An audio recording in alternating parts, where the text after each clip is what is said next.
দেখুন বন্ধুরা, আজকে বানাবো পেঁয়াজ কলি ও নতুন আলু দিয়ে পেঁয়াজ কলি দিয়ে চচ্চড়ি। দেখুন পেঁয়াজ কলিগুলি কত সুন্দর হয়েছে, দেখুন শিরশিরে ভর্তি রয়েছে। সকালবেলা এইভাবে তুলে নেব পেঁয়াজ কলিগুলি।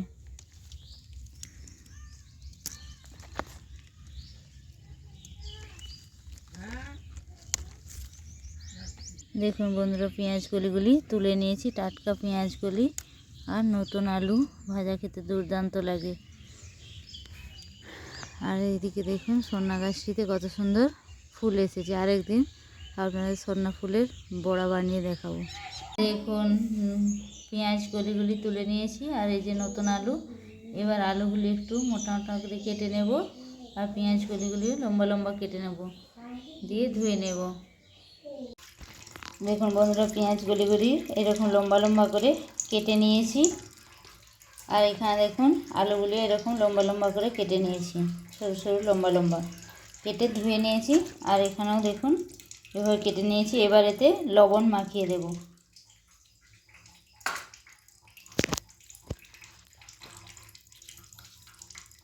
দেখুন এই যে হাফ চামচ পরিমাণ লবণ দিলাম, দুটিতে দিয়ে মাখিয়ে নেব।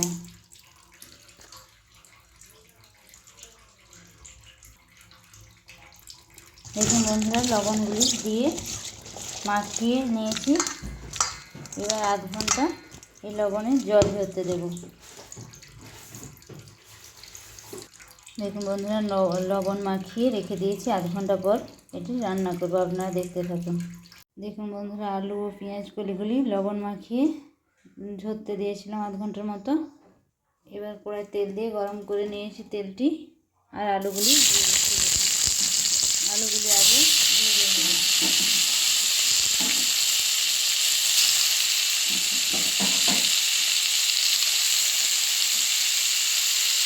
আলুগুলি দেওয়ার পর লবণ দিয়ে হলুদ দিয়ে দিচ্ছি।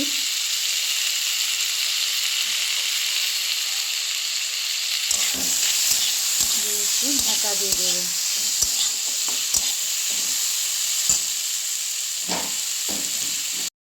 নুন মাখানো ছিল, হলুদ দিয়ে এরপর একটু নেড়ে নিয়েছি। তারপর ঢাকা দিয়ে দিচ্ছি। হালকা আঁচে এটি একটু ভেজে নেব, তারপর পেঁয়াজ কলিগুলি দেব।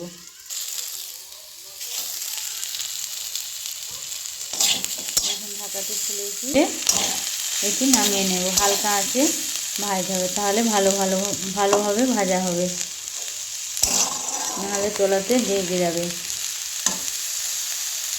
দেখুন ঢাকা ছাড়া এইভাবে নেড়ে চেড়ে কিছুক্ষণ ভাজতে হবে। পেঁয়াজ কলিগুলি আর একটু নরম হয়ে আসলে তারপর নামাতে হবে। দেখুন হালকা আছে এরকম কিছুক্ষণ আর একটু ভেজে নেব। আপনারা এইভাবে বাড়িতে বানিয়ে দেখবেন, রুটির সাথে বা গরম ভাতের সাথে এটি খেতে খুব সুন্দর লাগে। কেমন লাগে কমেন্টে জানাবেন, বাড়িতে বানিয়ে দেখবেন। আর এই ভিডিওগুলি ভালো লাগলে প্লিজ সাবস্ক্রাইব করে দেবেন পরের ভিডিও পাওয়ার জন্য। দেখুন বন্ধুরা, তৈরি হয়ে গেছে আলু ও পেঁয়াজ কলির এই চচ্চড়ি রেসিপিটি। দেখুন এরপর এটি নামিয়ে নেব। পেঁয়াজ কলিগুলি দেখুন এইভাবে নরম করে নিতে হবে। আপনারা এইভাবে আগে নুন মাখিয়ে রেখে ভাজবেন, দেখবেন এটি খেতে ভালো লাগে।